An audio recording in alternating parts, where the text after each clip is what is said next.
Alors pour aller encore plus loin dans l'intérêt que peut avoir une démarche de gestion des actifs avant d'aller dans le cloud, je suis reparti finalement d'exemples concrets et de ce que l'on rencontre chez nos clients lorsqu'ils ont des réflexions autour du cloud. L'idée déjà, c'est de comparer l'environnement existant du client avec les objectifs futurs de son organisation. Et ça passe par quoi? Ça passe par deux étapes. Passer en revue les considérations en termes de déploiement. Donc ça va être justement comment est-ce que les références produits proposées par les éditeurs vont répondre aux prérequis futurs.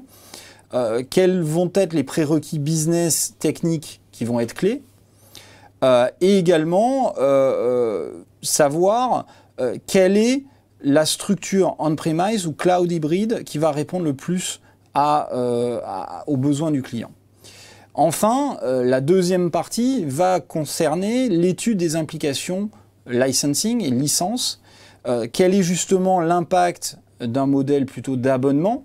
C'est pas du tout la même chose, et comptablement, ni non plus dans la manière de s'engager contractuellement avec un éditeur.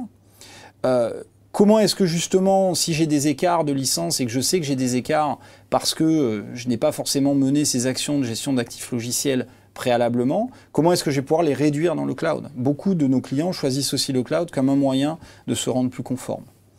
Et enfin, quelles sont les options de licence en volume? Est-ce que j'en ai déjà? Parce que tous les contrats ne sont pas forcément adaptés. Mais également, si j'en ai, quels sont les bons choix qui ne vont pas avoir un impact désastreux en termes de coûts ou en termes de dépenses sur mes budgets? Véritablement, pour nous, utiliser les résultats de l'approche SAM pour optimiser sa transition vers le cloud, ça va être vraiment un moyen de choisir en connaissance de cause votre modèle et le modèle le plus adapté à votre besoin.